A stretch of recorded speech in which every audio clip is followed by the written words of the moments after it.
So just gently close your eyes, come into your body all the way from your head down to your toes. Nice deep breath.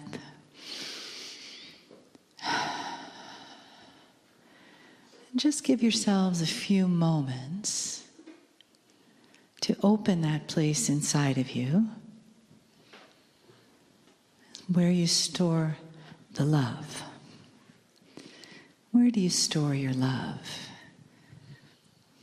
Where is it generated from? That spark in your heart? That place in your akash? That opening? That awakening? That place of aha? That place of I am worthy? That place where you are the light, where you are the love, and you are the creator.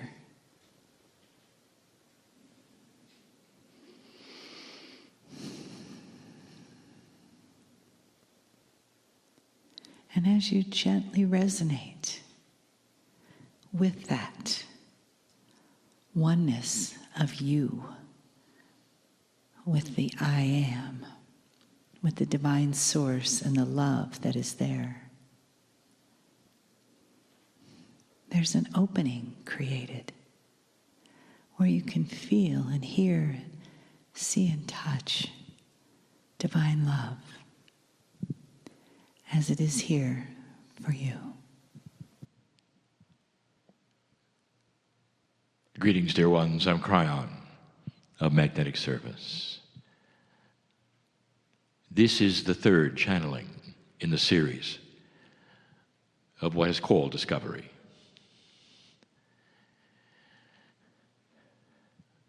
Some years ago, my partner helped to write a book, and it was called The Indigo Children. It became mainstream, that is to say, non-esoteric. And it described a new kind of consciousness coming into the planet with the children. Truly, it was the beginning, the precursor of the shift. Because the potential of the shift was there, humanity had not destroyed itself, some of the processes of the graduating evolution of humanity were already beginning. And the children were starting to shift and change in anticipation of this. One of the attributes of a child of new consciousness is a perception that they are difficult. And the difficulty often comes because they are a little too headstrong. Now let me define it. They are born knowing they are worthy to be here. And you were not. Dear ones, that is because of the akash that you carry around, because of the systems that you participate in your culture, even because of sayings that your mom and father have given you. You never shout out, beat your chest that I'm worthy to be here, because you'd have the friends then go away. There is something that it lurks in every single one sitting here in the room and so many listening. A feeling that you're not worthy. Now, old soul, where does this come from, truly?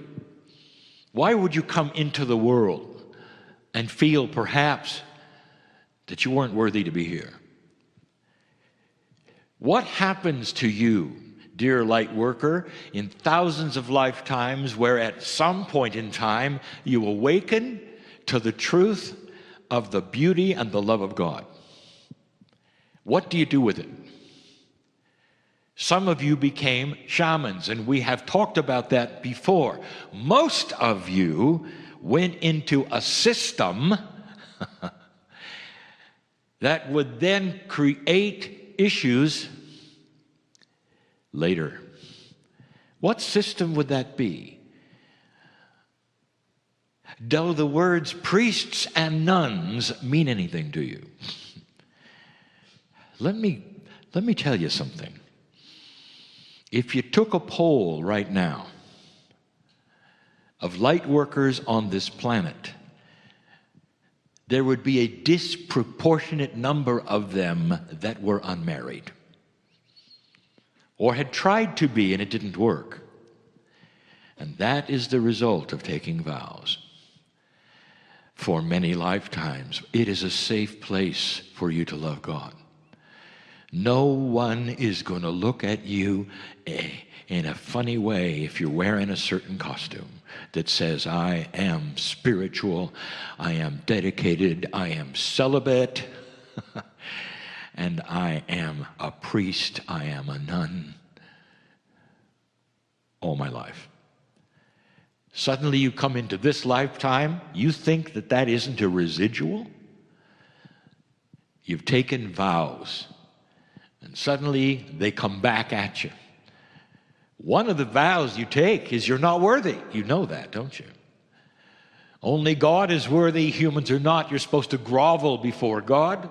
You can't even talk to God directly. You've got to go through someone else who is more spiritual than you in a hierarchy which is higher than yours in the system.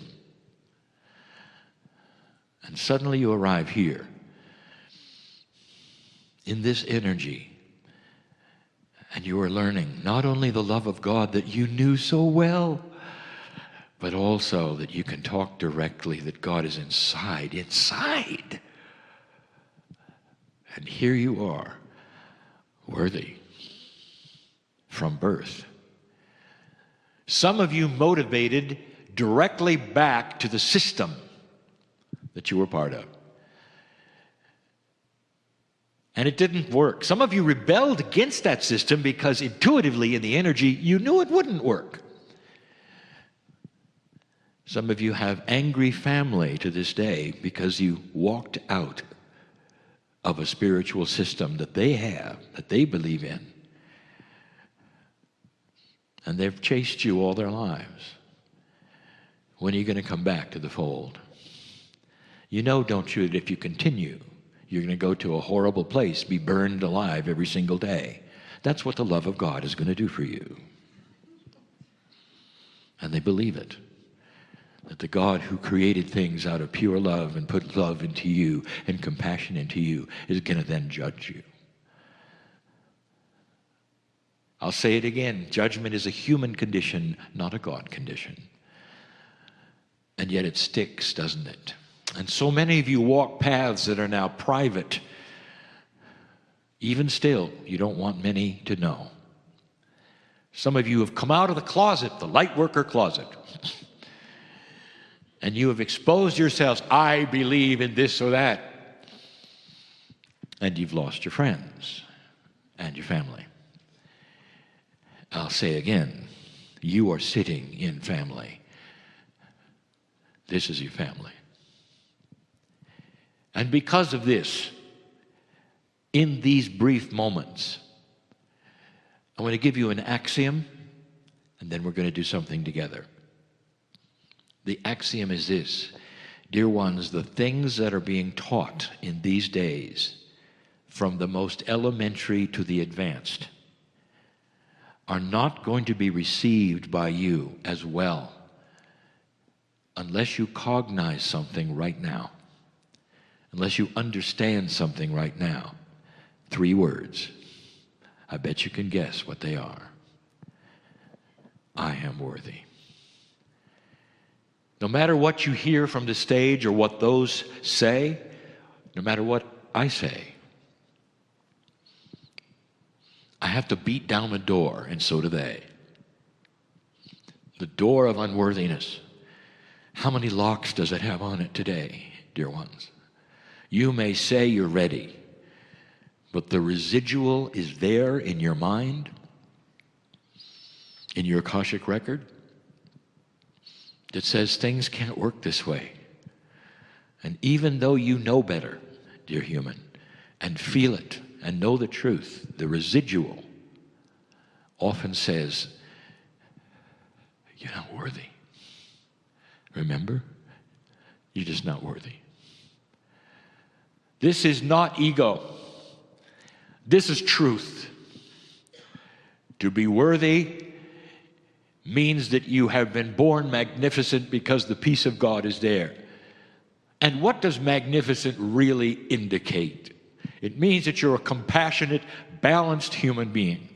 You have the ability to control your body and these things so that you can be balanced and compassionate, to spread light, to help. That's the magnificence. It's not a magnificence that says that you're going to be a movie star or political. Not that kind of magnificence. It is a quiet, beautiful, powerful magnificence to help the planet. That's magnificent. I'm going to ask you to say something with me. And we're going to do it 3 times. Don't do it unless you mean it. Those listening to this later, I invite you to participate. Or if you're listening and you're a light worker and you're an old soul and you know you are, this condition is yours as well.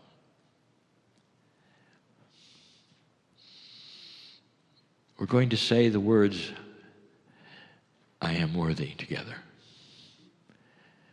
Participate if you wish. Let's do it now. Ready? I am worthy. The sound that you make is energy. The language is understood by that which is around you, your bodies. It goes back into your ears. Your innate hears it. Your soul starts to vibrate with the truth of it. Do they mean it or do they not mean it? Let's do it again. I am worthy. The innate is starting to believe it. Listen, there's intent behind it. They're not just verbalizing it. Wow. What if they really meant it? What if this was a time when the door could come crashing down? The locks would burst away. You can actually see it burning in the distance because it's never coming back. Do they really mean it? Let's find out. Number 3, I am worthy. A little exercise, a few words, and you're going to start feeling the difference. How many of you were taught you were born dirty? That's not so, and now you know it. How many of you were taught that you had to grovel before God? That is not so, and now you know it. The door has fallen for so many with pure intent, and because of that, things that happen on this stage and beyond that our teaching will now be received with a different ear, with a different consciousness, because now you are worthy to receive them. The blocks that were there that wouldn't even let you consider some of these things are shattering in front of you. There's a life change coming, dear ones. Watch what you say. Measure your words carefully, because some of them are just habit. When somebody gives you a gift, your parents taught you to say, oh, I don't deserve it. Watch your words and instead say, thank you so much for this magnificent gift. And don't even for a moment think of the habit that your parents have given you for courtesy, because your words are king and your innate is listening for everything you say as instructions to the body, just like homeopathy. What you say is instructions, and so it is.